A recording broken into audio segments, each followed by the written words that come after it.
그러면은 일단 아까 이제 지금 시장 오늘 시장 반등 기분 좋기는 하지만 사실 주도 섹터가 좀 부족했다라는 점에서 오늘은 알맹이가 없는 시장이다 이렇게 평가할 수도 있을 것 같습니다. 또 지금 시장에 뭐 긍정적으로 볼 만한 이슈들, 뭐 너무 부정적으로 볼 만한 이슈도 없지만 매도 심리를 자극할 만한 요소들이 상당히 많죠. 미국 같은 경우도 개인 소비 지출이 잘 나왔다라고 말은 하지만 연내 금리 인하가 2회에서 1회 정도로 좀 줄어들 수 있을 것 같다라는 우려가 생기고 있죠.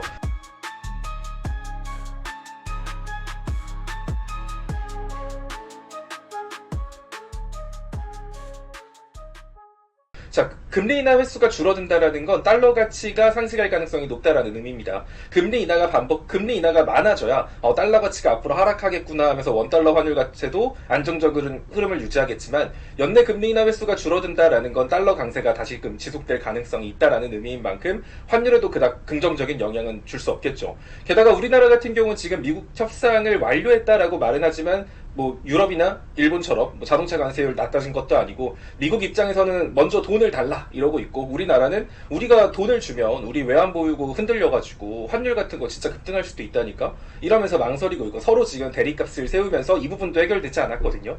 그렇다는 소리는 이 부분이 해결되기 전까지는 원달러 환율에 대한 불안 요소도 존재한다라는 의미로 볼 수 있죠. 게다가 이제 이번 주 당장 금요일부터 우리나라 일주일 가까이 연휴가 시작되는데 그 기간 동안 글로벌 증시에서 어떤 이슈가 던져질지도 모르고 또 추가적으로 오늘 셧다운에 대한 거 어떻게 해결되냐 이것도 좀 중요한 포인트가 될 겁니다. 즉 지금 시장 같은 경우는 뭔가 앞으로 되게 좋을 것 같아. 빨리 매수 버튼 누르고 싶다 이런 느낌보다는 혹시 모르니까 관망을 좀 해야 되는 거 아닌가 이런 식으로 관망하고 매도 심리가 커질 수 있는 시점이거든요. 그렇기 때문에 오늘 반등이 나왔다라고 해서 오늘 반등을 기점으로 다시 고점을 갱신할 거야 이렇게 단언하면서 투자를 하는 건 좀 위험할 것 같고요. 좀 다양한 코스피의 경우의 수를 좀 생각하시면서 여러분들이 투자 전략을 잡는 게 중요할 것 같아요. 자, 일단은 첫 번째 같은 경우는 이제 가장 좋은 흐름이죠. 제가 계속 이 방송에서 추세라는 건 중간중간에 이렇게 조정을 주고 이렇게 고점을 올려가면서 상승 추세를 만드는 게 일반적이다. 중간중간 상승에 대한 피로도를 줄이기 위해서 상승의 절반 정도 조정을 주는 게 일반적인 상승 흐름이다라고 했고요. 자, 그게 아니면 이렇게 상승 이후에 급격한 절반의 조정이 아니라 윗구간에서 단기 횡보를 통해서 피로도를 풀어내고 다시금 고점을 올려가는 자 최근 대통령 선거 끝나고 난 다음에 6월부터 9월 초반까지 자 이런 박스권을 긋고 다시 한 번 더 상승이 나온 이런 케이스로 움직였거든요. 자 그런데 이번에도 뭐 이렇게 횡보하면서 움직일 수도 있을 거고 그게 아니면 이 상승의 절반 조정 주고 올라갈 수도 있겠다. 이 두 가지 경우를 일단 생각을 해본다라고 하면 자 금리 인하 횟수가 줄어든다라는 건 달러 가치가 상승할 가능성이 높다라는 의미입니다. 금리 인하가 많아져야 달러 가치가 앞으로 하락하겠구나 하면서 원달러 환율 자체도 안정적인 흐름을 유지하겠지만 연내 금리 인하 횟수가 줄어든다라는 건 달러 강세가 다시금 지속될 가능성이 있다라는 의미인 만큼 환율에도 그닥 긍정적인 영향은 줄 수 없겠죠. 게다가 우리나라 같은 경우는 지금 미국 협상을 완료했다라고 말은 하지만 뭐 유럽이나 일본처럼 뭐 자동차 관세율 낮아진 것도 아니고 미국 입장에서는 먼저 돈을 달라 이러고 있고 우리나라는 우리가 돈을 주면 우리 외환 보유고 흔들려가지고 환율 같은 거 진짜 급등할 수도 있다니까 이러면서 망설이고 있고 서로 지금 대립값을 세우면서 이 부분도 해결되지 않았거든요. 그렇다는 소리는 이 부분이 해결되기 전까지는 원달러 환율에 대한 불안 요소도 존재한다라는 의미로 볼 수 있죠. 게다가 이제 이번 주 당장 금요일부터 우리나라 일주일 가까이 연휴가 시작되는데 그 기간 동안 글로벌 증시에서 어떤 이슈가 던져질지도 모르고 또 추가적으로 오늘 셧다운에 대한 거 어떻게 해결되냐 이것도 좀 중요한 포인트가 될 겁니다. 즉 지금 시장 같은 경우는 뭔가 앞으로 되게 좋을 것 같아. 빨리 매수 버튼 누르고 싶다 이런 느낌보다는 혹시 모르니까 관망을 좀 해야 되는 거 아닌가 이런 식으로 관망하고 매도 심리가 커질 수 있는 시점이거든요. 그렇기 때문에 오늘 반등이 나왔다라고 해서 오늘 반등을 기점으로 다시 고점을 갱신할 거야 이렇게 단언하면서 투자를 하는 건 좀 위험할 것 같고요. 좀 다양한 코스피의 경우의 수를 좀 생각하시면서 여러분들이 투자 전략을 잡는 게 중요할 것 같아요.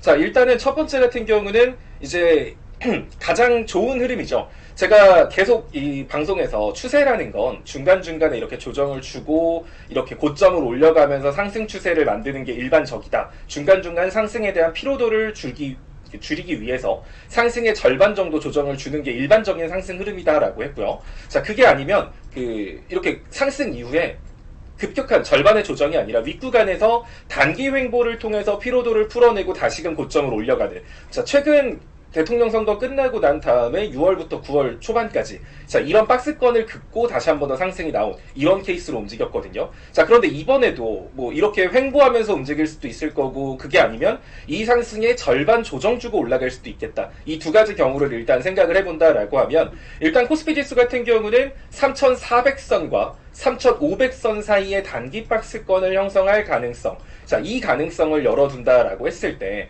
자, 그러면은 이런 관점으로 움직이겠구나 하면은, 사실 지금 매수를 해도 괜찮은 거 아닌가? 지금 매수를 해서 3,500 부근에서 좀 팔고, 밀리면 다시 사고, 이렇게 박스권으로 가면 되겠네라고 생각을 하시겠지만, 아직까지는 이렇게 갈 가능성이 높다라고 단언하기엔 좀 애매해요. 그래서 일단 3,500선까지 여기서 만약에 3,500선까지 반등을 보여주고 난 다음에 3,400선까지 재차 밀리고 그 상태에서 반등이 한번 나올 때 이때는 이제 우리가 확신할 수 있죠. 아 박스권으로 진행이 되나 보다. 이제 그럴 때는 코스피 지수를 3,400선과 3,500선 박스권이라고 생각해서 여러분들이 시장 참여를 해도 좋지만 근데 지금 여러분들이 이렇게 박스권으로 움직일 거야 라고 단언을 해버리고 매매를 딱 했는데 만약에 그게 아니라 이 상승의 절반 정도 조정을 주는 하락이 나온다라고 하면 현가 대비 코스피 지수가 한 3% 정도가 하락할 수 있다라는 거거든요.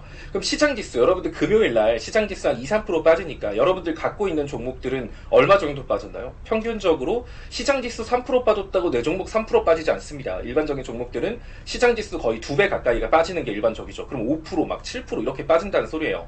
그래서 지금 시점에서 내가 이걸 박스권으로 갈 거야라고 확신을 하면서 적극적으로 매매하자니 그게 아니라 이 상승의 절반 조정 주고 재차 고점을 올려가는 이런 경우에서로 넘어갔을 때는 지금 매수를 했다가 이 구간 왔을 때 정작 또 종목들 한 10% 빠져서 더 사야 될 타이밍에 여러분들 계좌에 현금이 안 남아 있을 수 있거든요. 그래서 지금 여러분들이 시장을 볼 때는 어떤 느낌으로 가냐면 이제 추석 연휴도 앞에 있기 때문에 지금은 적극적인 참여보다는 일단 첫 번째 코스피가 3,400과 3,500선을 움직일 수도 있겠구나. 그렇다라고 하면 지금 바로 들어가는 게 아니라 3,500 찍고 밀려서 다음번에 3,400 왔을 때 이럴 때 여러분들이 내가 종목을 매수해야겠다라고 일단 구경을 하던가 그게 아니면 이 상승의 절반인 3,300포인트까지 조정이 나올 수도 있겠구나라는 생각으로 3,300포인트에서 3,330포인트를 기다렸다가 매수 시장에 참여를 하는 게 가장 좋은 전략이 될 거예요. 그러니까 지금 섣부르게 시장 들어가지 말고 첫 번째 경우 찍고 3,400 찍었을 때 그때 매수를 하거나 아니면 3,300 에서 매수를 하거나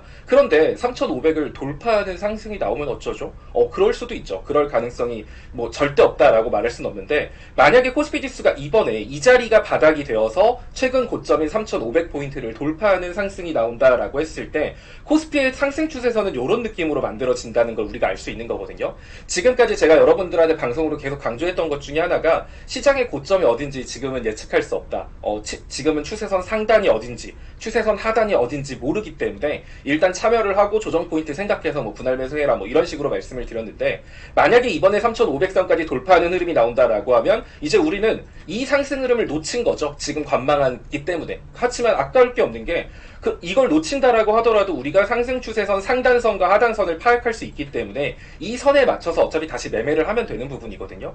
그래서 여러분들이 지금 내가 조금 관망해서 그냥 올라가 버리면 어떡하지? 이런 생각에 조급하게 뛰어들면 안 되는 게 지금은 경우의 수 세 가지가 다 복잡하게 얽혀 있어요. 첫 번째는 박스권으로 갈 수도 있지, 아니면 3,300 찍었다 갈 수도 있지, 아니면 우상향으로 갈 수도 있지. 우상향으로 간다라고 한다면 지금 시장에서 접근하는 게 맞겠지만 그게 아닌 나머지 두 가지 경우의 수가 나왔을 때는 여러분들이 대응을 못하고 현금만 줄어들고 시장에서 엇박자 탈 수도 있거든요. 그래서 이런 거 생각한다라고 하면 지금은 여러분들이 좀 적극적으로 매매를 하기보다는 아까 말한 것처럼 3,500 찍고 3,400 왔을 때 매수를 하던가 그게 아니면 3,300포인트 정도 부근까지 그냥 기다렸다가 거기서 현금을 쓰던가 아니면 정말 시장이 그냥 올라간다라고 하면 3,500선 돌파하면 그 다음에 추세선 하단은 3,450포인트가 될 거거든요. 거기서 매수를 하던가 이런 식으로 당장의 참여보다는 일단 확실한 방향성 확인하고 접근한다라는 생각으로 조금 여유롭게 시장을 보시면 좋을 것 같고요. 지금 막 돌발 이슈들 막 많이 나와요. 뭔가 메인 섹터가 지금 애매하기 때문에 그런 돌발 이슈들 장중에 뉴스 뜨면서 막 급등하는 종목 별 생각 없이 따라서면 윗꼬리에 물리기 좋거든요. 그래서 지금은 여러분들이 단기 수익을 쌓기 위해서 막 아둥바둥 할 게 아니라 다음 시장을 위해서 내가 좀 느긋하게 준비하면서 천천히 갈란다 뭐 이런 느낌으로 시장에 참여를 하시면 될 것 같습니다.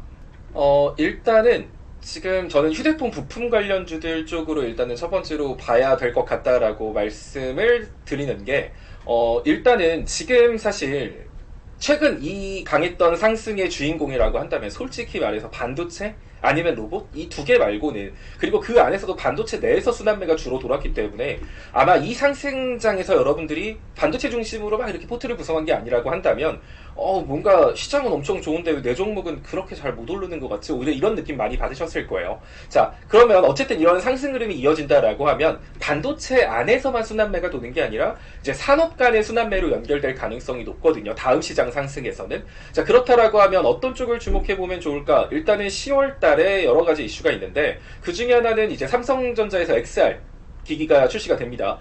그래서 10월 말에 XR 기기 관련 이슈도 있고, 또 10월 말에서 11월 초에 삼성전자가 트리플 폴드, 3번 접히는 폴더블 폰이죠. 여기에 대한 것도 뭐 5만 대 한정이지만 출시한다라고 밝힌 만큼 휴대폰 부품 관련해가지고 이슈들이 좀 많거든요. 애플 쪽도 그럼 XR, 뭐 스마트 글라스 얘기 나올 수 있고, 메타 같은 경우는 이미 시작을 했고, 그래서 추석 이후로는 휴대폰 부품 관련된 일정 이슈들이 좀 예정이 되어 있는 만큼 여러분들이 이쪽을 좀 주목해서 보셔도 좋을 것 같아요. 자, 그리고 결국에 제가 계속 강조하고 있는 게, 제가 예전에도 로봇하고 휴대폰 부품, 사실 아무도 관심 안 줄 때 삼성전자 막 6만원대, 5만원대 있을 때부터 제가 계속 강조를 했던 섹터였는데, 계속 제가 이런 걸 강조했던 건 올 상반기 같은 경우는 AI 소프트웨어에 대한 관심이 좀 컸다라고 한다면, 이제 하반기 들어서면 7월 이후부터는 AI 소프트웨어를 활용할 수 있는 하드웨어 기기에 대한 관심이 커질 수 있습니다. 이런 얘기들 제가 많이 했죠. 그러면서 이제 로봇도 AI를 접목시킬 수 있다 하면서 움직였고, 또 애플 폴더블 폰 얘기 나오고 스마트폰 얘기 나오면서 또 스마트폰 부품 관련주도 움직였죠. 자, 근데 이제 아직 차세대 하드웨어 기기라는 건 폴더블 폰뿐만이 아니라 결국 이거를 더 활용할 수 있는 스마트 글라스랑 연결되는 부분이기 때문에 OLED 쪽 같은 경우도 그래서 지금 최근에 강세가 잘 안 꺾이고 있다라고 보여지거든요. 관련주들은 좀 많은데, 제가 일전에도 여기서 선익 시스템을 여러분들한테 소개해 드린 적이 있습니다. 그 당시에 선익 시스템도 뭐 아무도 관심 안 주고 있을 때였죠. 그런데 결국 그 당시에 제가 제시했던 목표가를 뛰어넘고 지금 최근 시장 좀 흔들리는 모습을 보였음에도 나름 견고한 흐름을 이어가고 있죠. 자, 이 종목 같은 경우는 OLED 핵심 장비인 장비를 제조하는 기업이고요. 또 이제 마이크로 OLED 이런 게 그 XR 기기라던가 스마트 글라스, 뭐 폴더블 폰 이런데 다 활용될 수 있는 부분입니다. 실적 또한 2분기에 역대 최고치를 기록하면서 흑자 전환으로 돌아섰고요. 자, 근데 거기에 최근에 이제 190억 정도를 투자를 해서 이제 공장도 신설한다라고 했거든요. 이제 그 생산을 늘리기 위해서. 그 말인즉슨 수요가 있다라는 의미겠죠. 결국엔 실적이라던가 이런 것들 뒷받침되면서 계속 우상향할 가능성이 좀 높은 종목이라고 보고 있습니다. 일단은 중요한 건 또 주봉에서 힘들었던 60일선 안착하고 위로 올라갔거든요. 따라서 주봉상 이 자리만 이탈하지 않는다라고 한다면, 그 자리가 대략적으로 한 42,000원, 2,500원 정도 라인이거든요. 이 자리만 이탈하지 않는다라고 하면 이 종목 같은 경우는 5만원 정도까지 이런 식으로 상승 추세를 이어갈 가능성이 높기 때문에 여러분들이 이 종목도 나쁘지 않게 좀 체크하실 필요가 있어 보이고요. 그리고 아까 제가 이거 원고를 드렸을 때보다 좀 막판에 좀 많이 올라가기는 했는데, 일단 이 종목 같은 경우는 여러분들이 단기적인 관점, 단기적인 추세가 깨지지 않는 거는 120분봉에서 61선 체크하시면서 투자하시면 될 것 같아요. 그럼 지금 구간에서도 추세가 괜찮기 때문에 일단은 매수를 해도 상관없는 거고, 매수를 하되 대신에 이 61선 한번 만나면서 올라갈 수 있거든요. 그러니까 이렇게 계속 맘 같아서는 이렇게 계속 올라갔으면 좋겠지만, 이렇게 중간중간 이렇게 흐름을 만들면서 가기 때문에 120분봉상 61선 한번 빈뜬 다음에 올라갈 수 있어서, 이 종목 분할 접근하실 때는 120분봉에서 61선까지 나눠서 내가 분할 접근하겠다라는 생각으로 접근하시면 될 것 같고, 한 5만원 정도까지는 추가 상승 여력이 있으니까 지속적으로 보셔도 좋을 것 같습니다. 두 번째는 전고체 관련주입니다. 오늘 그 국가정보자원 관련 화재가 났다. 뭐 리튬 이온 전지가 뭐 오래돼서 화재가 난 거라는 얘기도 있고, 아니면 뭐 결함이란 얘기도 있고, 관리상 뭐 잘못했다 이런 얘기들도 있지만, 결국 이 뉴스의 핵심은 뭐냐면 리튬 이온 전지의 단점을 극명하게 보여주는 거였거든요. 제가 2차 전지가 올라가기 위해서는 뭐 리튬 가격이 올라가고, 뭐 중국에 대한 뭐 제재로 인해서 반사이익 이런 거 가지고 2차 전지의 분위기가 바뀌지 않을 거라고 했습니다. 결국 2차 전지의 분위기가 바뀌기 위해서는 전고체 배터리에 대한 이슈가 나와야 바뀔 수 있다라고 말을 했죠. 결국 로봇이라던가 UAM이라던가 스마트 글라스 차세대 하드웨어 기기가 나온다라고 해도 우리가 로봇 지금 막 외치고 있는데 결국 로봇은 기름 넣어서 움직이는 게 아닙니다. 결국 똑같이 배터리죠. 자, 그런데 기존의 리튬이온 배터리 아무래도 크기와 효율이 떨어지죠. 전고체에 비해서. 결국 로봇 산업이 정말 크게 확장하기 위해서는 로봇이 움직이는 거 그냥 단순히 팔만 움직이는 게 아니라 많은 생각을 AI가 접목된 소프트웨어를 바탕으로 움직일 테니까 많은 생각도 해야 되고 전기 먹는 하마가 될 가능성이 높거든요. 자, 그러면 뭐 뒤에다가 뭐 220V 케이블 꼽아서 할 수 있는 것도 아니고 결국 차세대 배터리에 대한 이제 차세대 배터리의 등장이 로봇 산업의 본격적인 개화의 출발점이 될 가능성이 전 높다라고 보고 있습니다.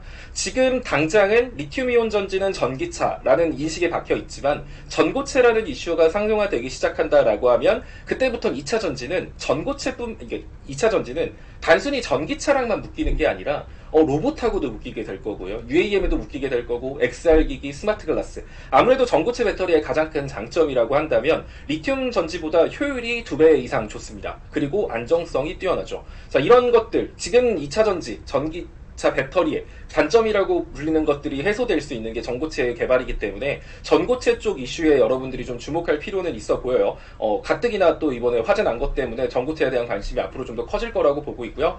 일단은 그 안에서 삼성 SDI가 대장격인 종목이죠. 물론 주가의 움직임 자체는 이수 스페셜티 케미컬이라던가 한동화성 이런 쪽이 더 잘 움직이긴 합니다. 하지만 본격적인 전고체가 시작된다라고 하면 그 중심엔 예를 들어 반도체엔 삼성전자가 있듯이 전고체 중심엔 삼성 SDI가 있을 가능성이 전 좀 높다라고 보고 있어요. 삼성 SDI 같은 경우는 일단 글로벌 배터리 업체 같은 경우는 전고체에 대한 그 가격 경쟁력이 아무래도 좀 생산 단가가 너무 좀 낮으니 안 남아 이런 생각 때문에 개발을 조금 적극적으로 하고 있지 않지만 그래서 LG에솔 같은 경우도 전고체 배터리를 2030년 양산을 목표로 하고 있고 SK온 같은 경우는 2029년. 근데 삼성 SDI는 아마 2022년인가 2021년부터 적극적으로 투자를 해서 2027년이면 상용화 양산에 돌입한다 뭐 이런 얘기가 있거든요. 그래서 글로벌 기업 중에 가장 빠르기 때문에 전고체 시장을 선점할 수 있는 가능성이 있다. 뭐 그런 관점으로 보시면 될 것 같고 지금 당장 뭐 엄청 강하게 지금 사면 막 미친듯이 갑니다. 이거라기보다는